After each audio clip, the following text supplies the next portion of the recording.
Okay, there we go. Here's our first part. So, we're going to do we're going to have a little bit of help on this one. We're going to bring up the DVD, and we're going to get some friends of mine from Cuba behind us. We're going to pump it in the house. I'm going to give all the same parts. You guys just stay where you are. Anybody who's tired, sit down. Anybody who wants to play, come on stage. And we're going to do the same exact thing. The only thing is bata can't be on the ground. It's the only rule. Okay? So these are the fundamentals of Cuban music. This is the Afro, the African, the West African, the Yoruba land, the Congolese, the Kalabali, the Dahomey. All these rhythms you see up here are an extraction, a direct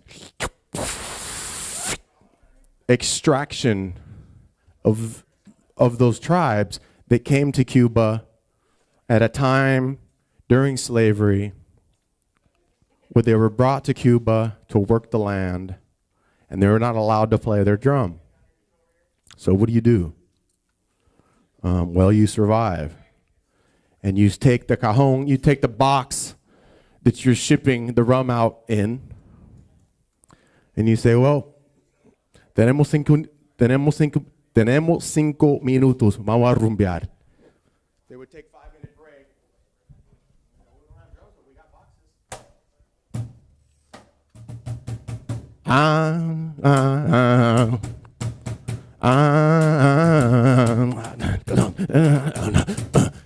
And they would take three different size boxes and get their groove on and let themselves be heard. We've got like a melting pot of brothers working and playing.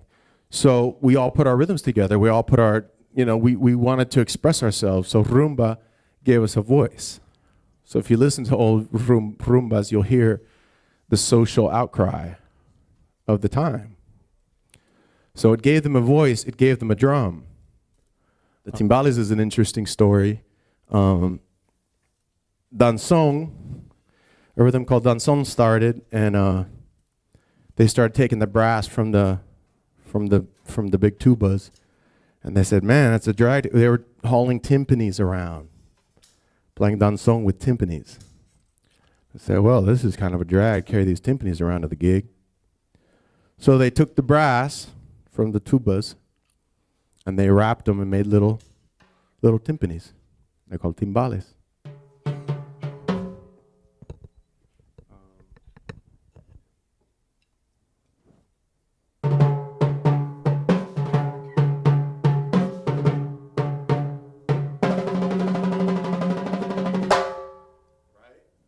All this stuff has got a history, right? All this stuff up here is, you've got people that came together from all different places, and they had all their different traditions.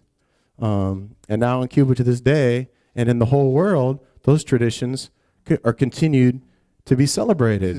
This culture is adapting. Everything is if you know the rules of what we're doing up here, as you guys know, some of you up here know, if you know the rules, you can break them in ways where the elders will say, Ache. My godfather, Orlando Rios Ibae, loved to do that. You'll hear recordings of him where he'll be like, toca, do it. He was open. He wasn't afraid. You know why? Because he had his fundamentals down. And so if you mixed bata with rumba and you had the rules right and your hair starts standing up, it's right.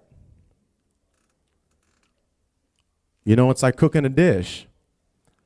If you cook a dish and you think, wow, these are the ingredients, I really know these ingredients, but God, it sure would be nice to add take out onions, and today I'm going to do shallots. Let's see if it just makes it a little sweeter. It's the same thing with this stuff. You know these fundamentals, and then you say, okay, man, man, I sure would be nice to hear a sitar in this. And you put a sitar in it, and you make sure it's in clave.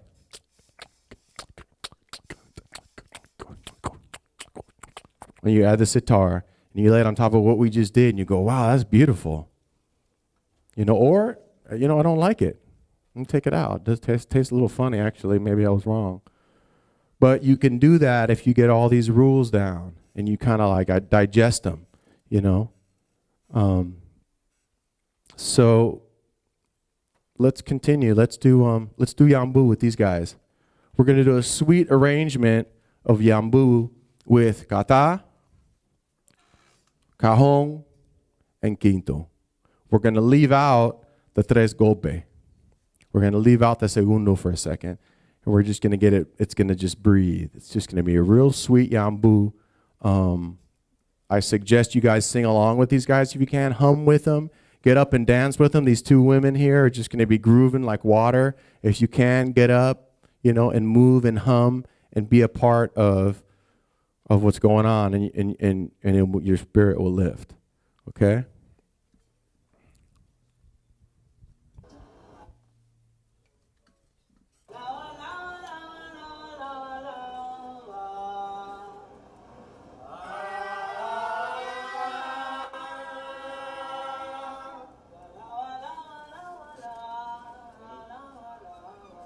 One of the only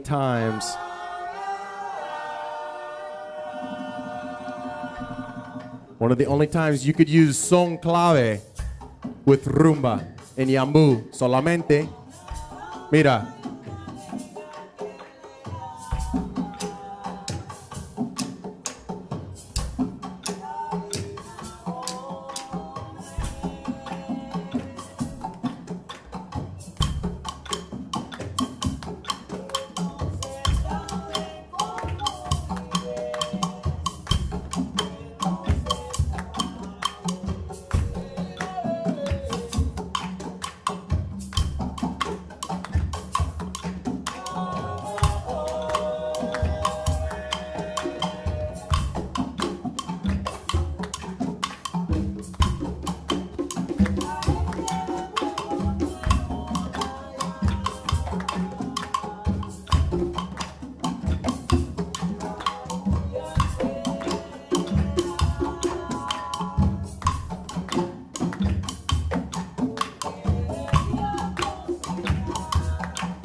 Thank you. Okay. So there's something interesting going on there. Once I sat in on Quinto, I had to turn around to look at the dancers, which they had left already. But there's an interesting thing about this Quinto. And there's a couple of things. I noticed, what's your name again? Alex. I noticed Alex came and played Quinto. And he was doing like a more of like a pattern, right? But I was listening closely and I couldn't really hear the pattern that I'm familiar with hearing. So I want to address that. And it goes along with the dancers. Because if you ever if you ever play with a good rumbero, he marks a certain way when he dances. So it's important that you know the mark. Because he's going to expect to hear the mark when he's dancing. And then you watch the dancer, and it's a little bit like the Quinto is following the dancer. And sometimes it's vice versa. But it's super important. So I'm going to give you the mark. It's probably the most, someone's chicken bone. Who's eating chicken for lunch? It's just one little wing just sitting on the floor. Kurt, did you have chicken wings for lunch? Damn. That's a straight chicken bone. That's the funniest thing I've ever seen in my life. Okay. Woo. I'm serious, too. I'm not even joking. There's just it's really funny. It's really funny. Okay, I'm going to give you the mark. And then if you listen to cha-cha, old school, if you listen to Los Muñequitos de Matanzas, the old like Matancero, I think the name of the album was Wawanko, and it was Ray would probably know this. I think the name of the album was Wawanko, and at the time before Los Muñequitos were Los Muñequitos, they were called anybody? Matancero. Wawanko Matancero? I think it's Wawanko Matancero. Wawanko Matancero, the original group. Cha-Cha played Quinto. And he marked the Quinto like this. Listen, it's a basic that I'm going to give you guys. It's not easy, but I'm going to show it because there's people in the room that need this. And I want to show you.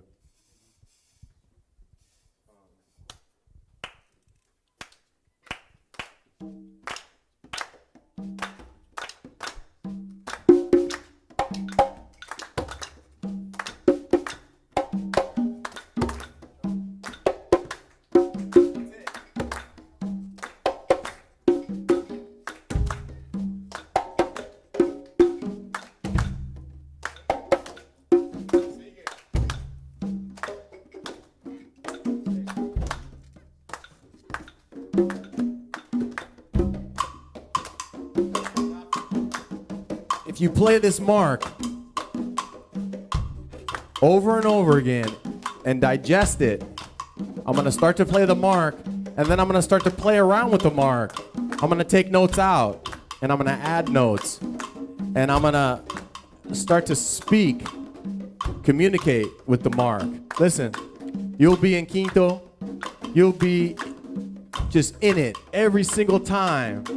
They'll come up to you, the dancers will be like, damn, bro. They'll get chicken skin. They'll be like, oh, my God, that Quinto's incredible. Mira.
keep you in clave, playing quinto like you were born doing it.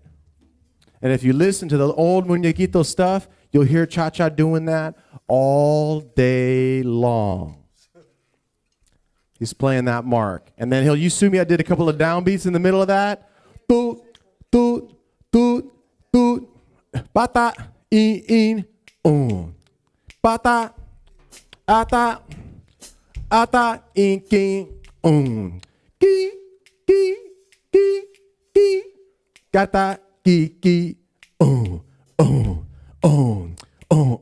It's just, you go on, then you start to get really creative about it. And it becomes yours. That part will become yours. But it's super, super important that you watch the dancer while you're doing that pattern. It's a little game. You've got to do that pattern within what he's dancing and what she's dancing. Right?